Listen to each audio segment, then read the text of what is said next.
I can see her lying back in her satin dress, in a room where you do what you don't confess. Happy Homebrew Wednesday. Have a glass of Lighthouse Saison. This is, some of you guys have had this. This is the version that has the French Saison yeast. Probably said this in a couple of videos, but I really like the spicy character that the French Saison yeast.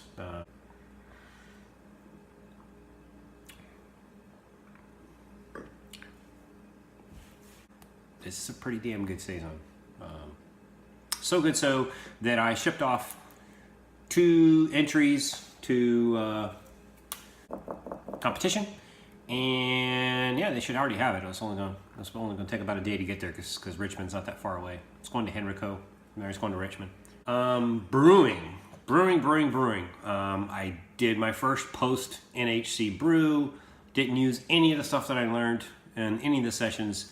Didn't check my brew water. Didn't try to balance my minerals. Didn't check the pH. I mean, I just went with what I know, which is old school double IPA.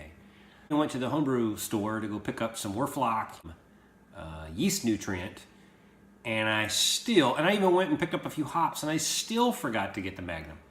I replaced that upfront bittering with Citra. I mean, the Citra I had was pretty high. I think it was like 13.5%, 13.4% or something like that, alpha acid. So don't know what that's going to do. I've never used just Citra and Simcoe before. Hopefully it doesn't cause it to have a weird bittering quality. I hope not. I don't think it will, because in the very first old school double IPA that I ever did, Nate Peacock, Brad Peacock, and Josh Secor got to taste that version, and it had a little bit of Columbus at the very end of the boil. And it was like Simcoe and Citra every 15 minutes, all the way through the boil, from 60 all the way down to flame out. So this time I just used Citra. I'm thinking it'll turn out okay. I don't know. I might even like what it does. It came out at a OG of 1073. 1077 was a target, so I'm back. You know, the changing process where I put the brew in a bag, kind of big brew sack in there. I went, what I did do is I used a giant hop. What do you call it? Not a hop spider. Maybe it's a hop spider. I don't know what you call it. That big canister. I got the big canister with the 2 little claws that hangs on the side of so I'll put that in there. The only reason I did that was because I'm still trying to avoid having to clean out. Normally when I do old school double IPA, I have to clean out my plate chiller twice. Once when I run it through to drop the temperature to 180 for the whirlpool, and another time after I've whirlpooled when I'm just running through. Using that big hot basket and the hot blocker didn't have any issues. So I think when I do an IPA, and maybe even when I don't do an IPA, I'm gonna start using that big thing again, just to save me a step from having to, stop in the middle and clean out a plate chiller, because that's no fun, right? But the exciting thing is I used the fast ferment for the first time. I installed the wall mounts. I'll show you a little video of that. Not installing them, but how I installed it. You're supposed to, you can either get this by the stand, and there's other accessories that come with it. Oh, by the way, I'm gonna, this is kind of a plug for fast ferment, because I picked this fermenter up out at NHC. Was lucky enough to grab one, and so I want to, pay them back by doing a review of this thing. So far. But I used their instructional video on YouTube to use the wall bracket mounts and install on the wall. It's pretty simple. You just have to make sure you get it like 15 inches across, I think it is. I think that's what the width was, so that when you put the side screw mount bolts in the fast fermenter, it goes right in the notches. So I didn't have studs where they needed to be on the particular little jut out of the wall where I installed it right by my old fermentation chamber. I think this is my new fermentation chamber, which is out in the open. I used to have my grain bins stacked there, so I moved those out of the way. I had to use a piece of plywood because the studs weren't properly aligned. check and make sure I wasn't going to drill through any electrical stuff. I had a little stud finder that, you know, lets you know if you have electrical. So do that if you ever do a wall mount. Don't shock yourself. But anyway, I put the plywood on there, and then I mounted the brackets to the plywood. That thing's not going anywhere. I think it's rated for like 800 pounds according to the video. So, but I did the brew day, hit all the numbers. It was a very uneventful brew day. It was a great brew day. The US, or not the US, the Open was on out in Scotland, so I got to watch that while I was brewing. That was fun. And I just took the fast ferment. I put it down inside one of those skinny 5-gallon brew buckets. Actually, it's like a 6-gallon. But the skinny ones, you know, you got the big, the wider ones, the wine ones, and you got the skinny ones. I used the skinny one because the conical just kind of sits in the opening of the bucket, and I filled it straight in from the. I figured, you know, normally I splash around in the buckets for my oxygenation, but I figured since I did a whirlpool, my whirlpool is above the surface level of the water, so it splashes and it gets a lot of oxygen that way. I think I'm okay in terms of oxygenation, so I didn't worry about splashing around in the bucket, so I was able to go straight from the pump into the brew bucket. And I don't even think I'm gonna, usually I take the little filter handle thing, what do you call it, strainer, colander, whatever you want to call it, and I put that on top of the bucket and I go through that. I don't even think I'm gonna do that next time because this conical fermenter, it drops everything down to the bottom, so I think I'm just going to go straight into the, you know, and if I'm using that big hop spider thing, I don't have to worry about a whole lot of hop particulate floating around in my wort. So, wow, I'm talking a lot of brew stuff today. You'll see some brew footage. I don't think I got a whole lot, but I think I got a little bit in the beginning. And then, like I said, I'll show some footage of the fast fermenter. But hey, I got it in there. It's about a little over 6 gallons. It's fermenting away. I had to put a blow-off tube on it.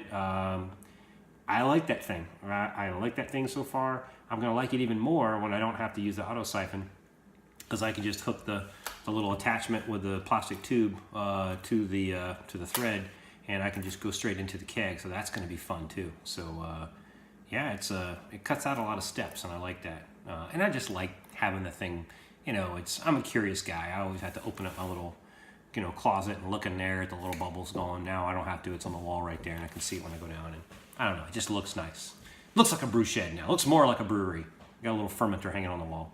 So anyway, fast ferment, digging your guys' stuff so far. Again, we still got to see how this thing comes out. If it's weird, it's maybe because I mess up the hops, but I don't know, we'll see. So I saw a Josh Secor video earlier today, and he was tasting the Tropical Peach IPA from Kevin. It looked like a great IPA.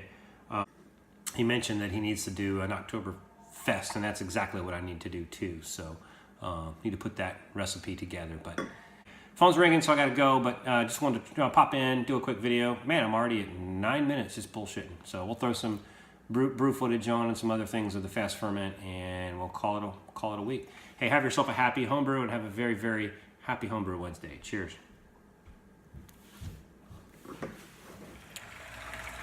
Happy Homebrew Wednesday. So weekend brew day.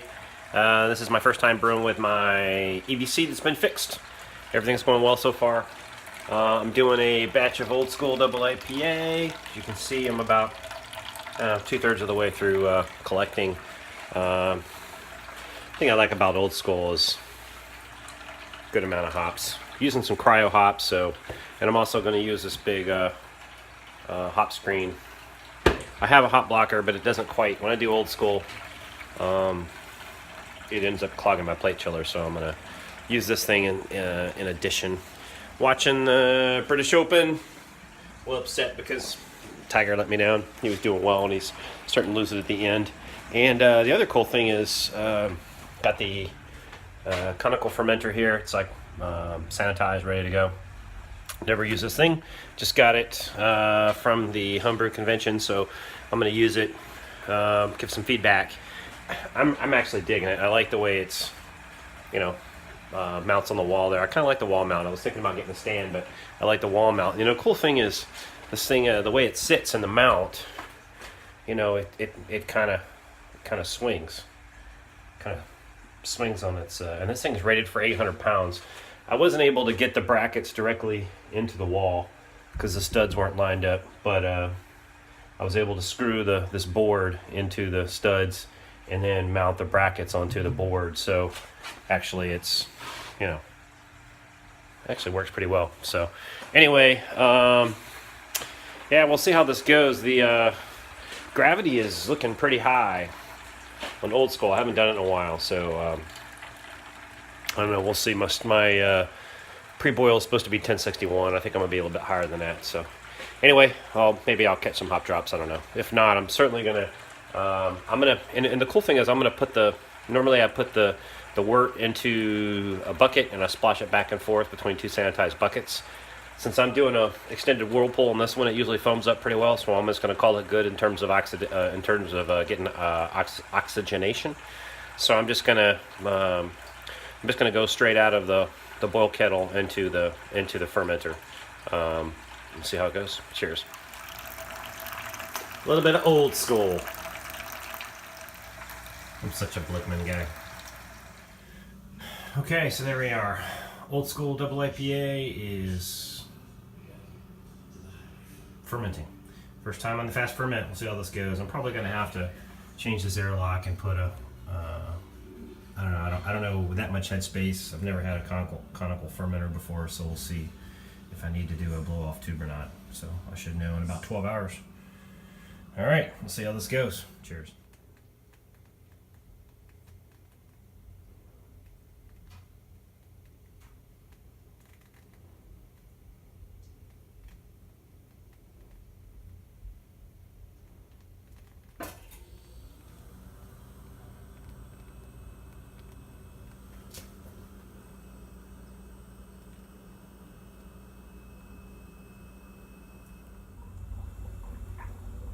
Had to go to the blow-off tube.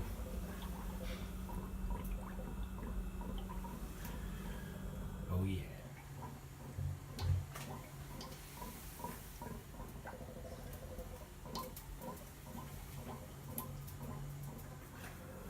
So this is day 2 of the ferment for my double IPA Old School, and using the new fast ferment. So I wanted to do a kind of a review as I go through this thing. So I had to walt I used the wall mount because I like the way you can do it.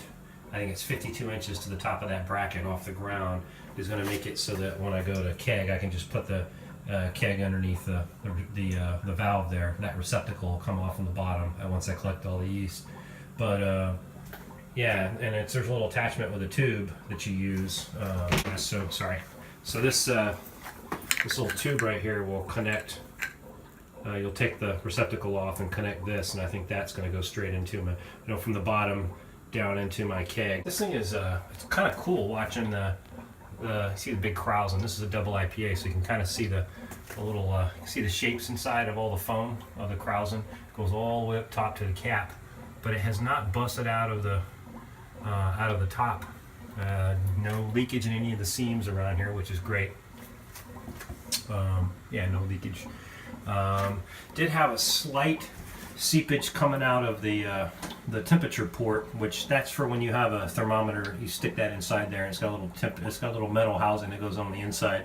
So all I'll probably need to do is a little bit of stickiness on the bottom at high Krausen. So, or I assume maybe I'm not at high Krausen yet, so we'll see.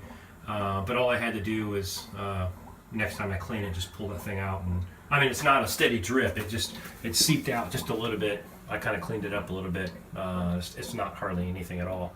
But next, when I go to clean this thing, I'll pull that out, rethread it with the Teflon tape, and put more Teflon tape on there, and that should be good.